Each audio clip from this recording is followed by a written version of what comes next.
Hello, everybody. I'm Chris Clutch. Welcome back to another episode of Coins with Clutch.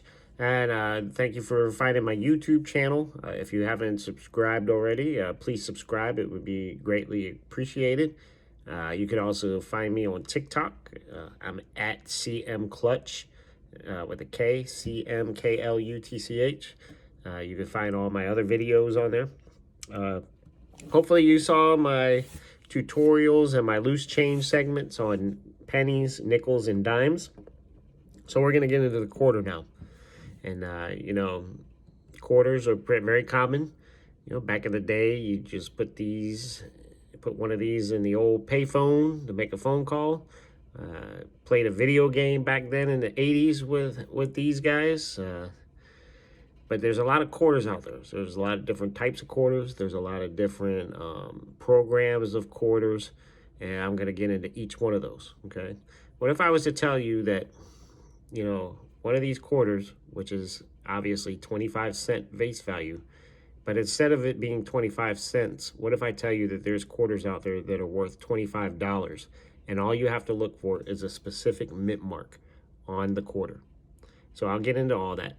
Okay, so make sure you stay tuned and watch the video, and hope you learn a thing or two. There are many different types of 20-cent pieces and quarter dollars in the late 1700s and early 1800s, including the capped bust and the Liberty seated quarters. And then what's shown here is the Barber or the Liberty headquarters. Those were in circulation from 1892 to 1916. These are 90% silver.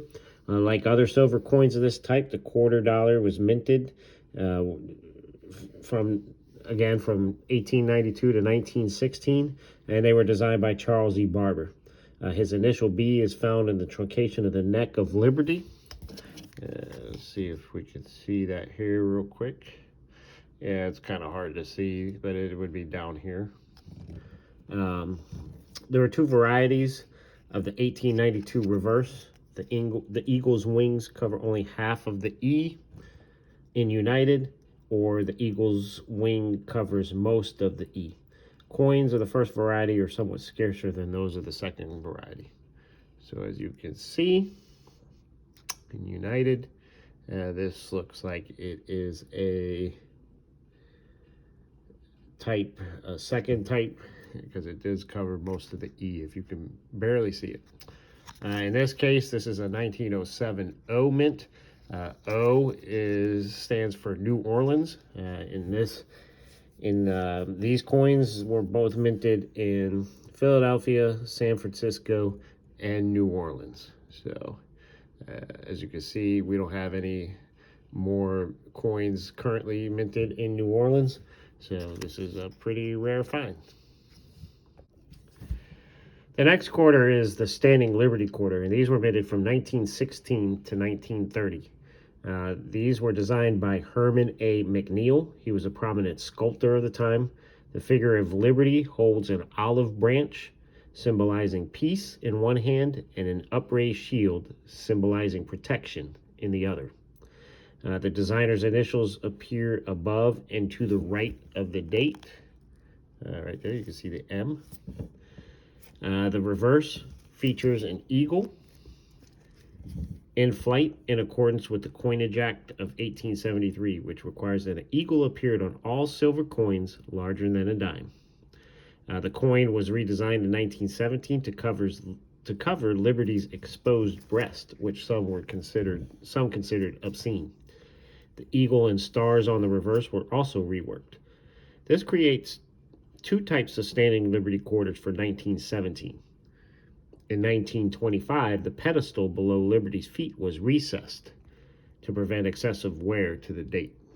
As you can see, you see this little ledge here that Liberty is standing on. No Standing Liberty quarters were produced in 1922.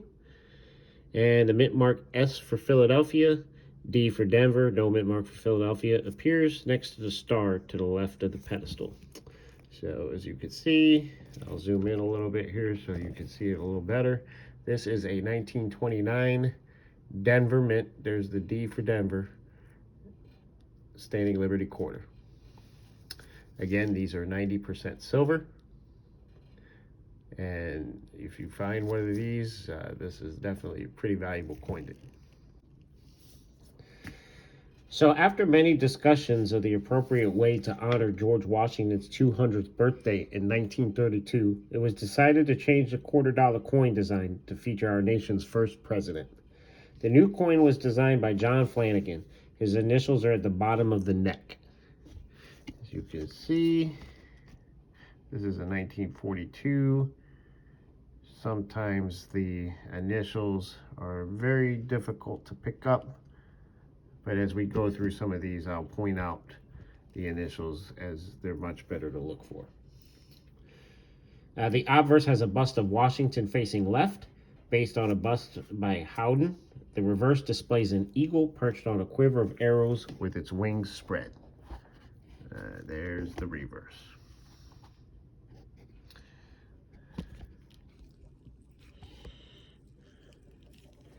Both the obverse and the reverse of the coin underwent gradual changes over the years. On the reverse, 3 distinct varieties of the Washington quarter emerged. The first variety is from an original design by John Flanagan. The relief is low and the E and the S in states nearly touch. The second variety was introduced in 1937. The border between the fields and the edge of the letters and the motif is often indistinct. And the third variety began in 1964. It is similar to the first variety in general relief. Leaf details include the centers for the first time, and the leaf above the A in dollar is short and does not touch the letter. So, it's just minor details that they did on both the obverse and the reverse. Washington quarters varieties include the 1950 D, D over S, and the 1950 S over D. And I have a 50D, but it does not have any of those varieties. The mint mark S for San Francisco, D for Denver, no mint mark for Philadelphia, appears on the reverse just below the wreath. As you can see right there, there's a D for Denver. And these are all 90% silver. So as you can see, I've got 41, 42, I've got 44, 45, and then I've got 1950, I've got 53, 54, 55, and I've got most of your 60s. The last silver Washington quarter ended in 1964. And here's another one here. Here's a 1945. Again, 90% silver. So originally struck in silver, the composition of the quarter was changed in 1965 when the price of silver rose to where it would have cost more than face value to produce. A new base metal composition was adopted that year and has been continued in circulation in quarters ever since. It consists of outer layers of copper nickel, 75% copper and 25% nickel, bonded to an inner core of pure copper. The copper is visible by viewing the coin edge on. And so similar to dimes, and I'll show this in the loose change segment, we look at the edges, and if it's that white, like very clear color, then that's a silver coin. The clad coins like these, they all have like a brownish layer to them, so you know that they're clad.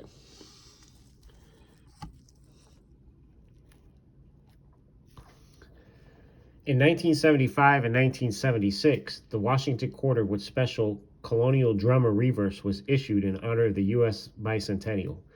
Designer Jack R's initial appear just below the drummer's left arm. You can see it barely, but it is right there. The dual date 1776 to 1976 appears on the obverse. There are no quarters dated 1975. The original design was resumed in 1977. Coins produced from 1965 through 1967 have no mint mark. The mint mark D for Denver, S for San Francisco, no mint mark for Philadelphia, were resumed in 1968, but this time they were located on an obverse by the ribbon at the base of Washington's bust. And you can see 1969. There's the D for Denver on the mint mark. 1970, here's another D, and that's where it was.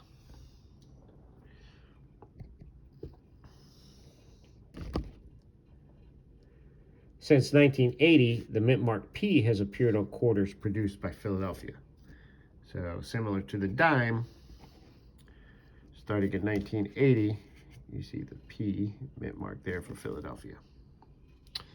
And these, as you can see, I have all the 70s and 80s all the way up until 1998. In 1999, the U.S. Mint started an exciting new series of Washington quarters. Through the year 2008, the standard design on the reverse was replaced with a commemorative design for each of the 50 states, 5 per year in the order in which they joined the Union, for 10 years. This redesign was the first change to the quarter in more than 20 years. The word United States of America and quarter dollar were removed to the obverse of the new coins, and the year appeared on the reverse. The mint mark S for San Francisco, D for Denver, P for Philadelphia is located on the obverse just below the motto. From 2005 to 2010, uncirculated mint sets included coins with a special satin finish. Those strikes are not included in the mintage figures. So as you can see, they started the state quarters with Delaware in 1999, and they did 5 quarters per year through 2002, and this book ends in 2003. The second book starts in 2004.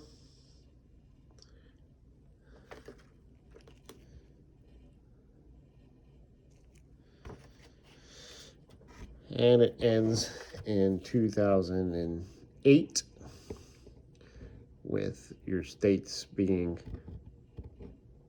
Oklahoma, New Mexico, Arizona, Alaska, and Hawaii. At the end of the U.S. Mint 50 State Quarters program, a new series of quarter dollar reverse designs were authorized to recognize the District of Columbia and the 5 U.S. territories: the Commonwealth of Puerto Rico, Guam, the American Samoa, the U.S. Virgin Islands, and the Northern Mariana Islands. And there's the District of Columbia.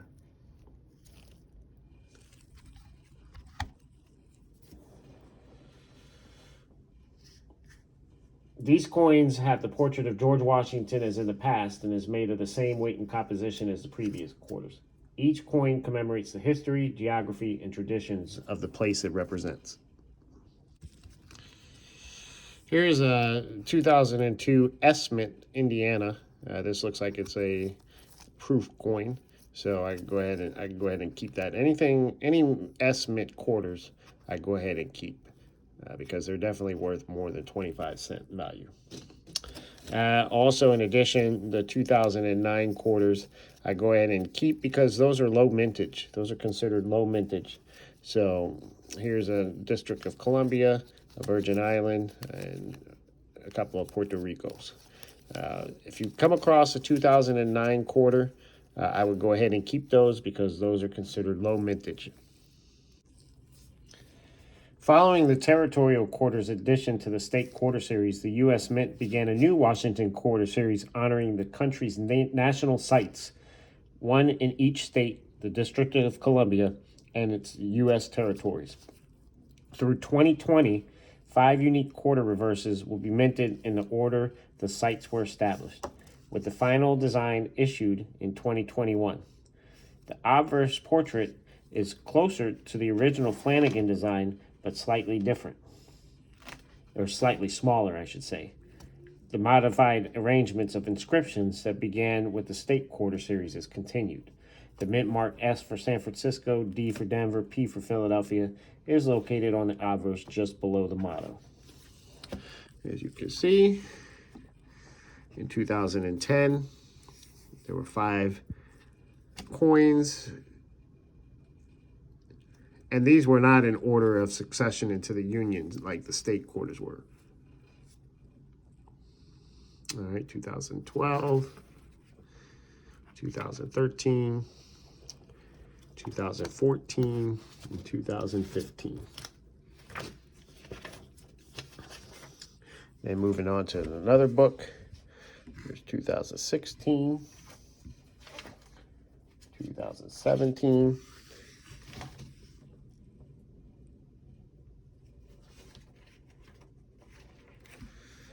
2018, and 2019.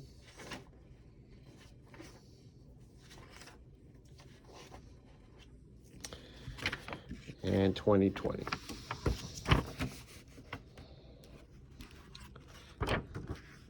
In 2019 and 2020, 10 million quarters per year, which was 2 million of each of the 5 America the Beautiful designs, were struck at the West Point Mint and released into circulation as part of the effort to stimulate public interest in coin collecting.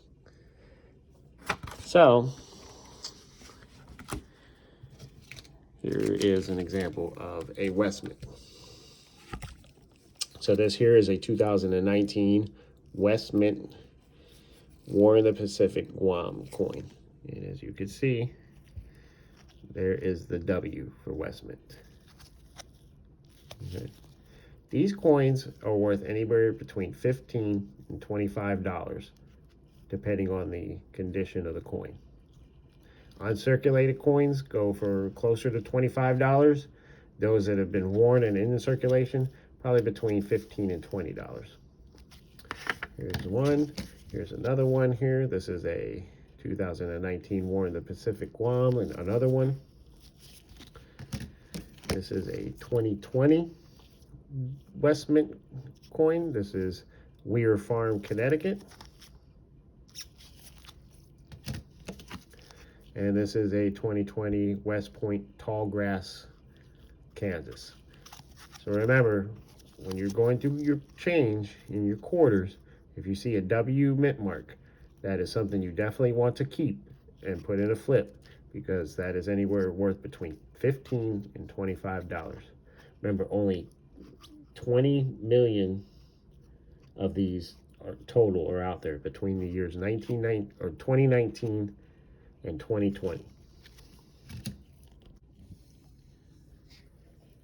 The America Beautiful National Park Quarter Dollar Coin Act of 2008 specified what would happen to the coin after that program ended in 2021. The last quarter that was in 2021 was Alabama, the Tuskegee Airmen quarter. The reverse of the quarter dollar shall contain an image of George Washington crossing the Delaware River prior to the Battle of Trenton, and the obverse would revert to the same design containing an image of President Washington that was used before the State Quarter program starting in 1919. So these are the transition quarters from the National Park series to the next series that I'm about to cover.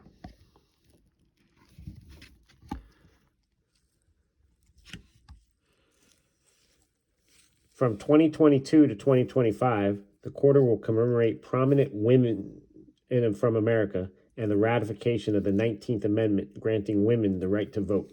Up to 5 coins will be issued per year, each featuring a new reverse design honoring a woman selected from fields and accomplishments such as suffrage, civil rights, abolition, government, humanities, science, space, and arts.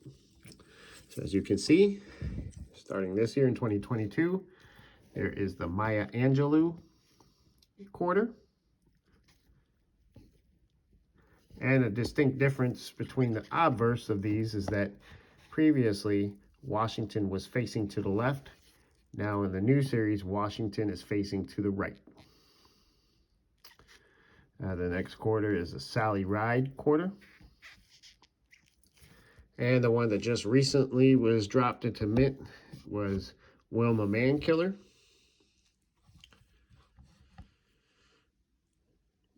Otero Warren, and A.M. Wong.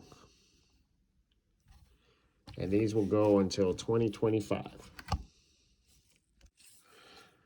If you actually want to see what the women quarters look like, these are actually the women for 2022 that they portray.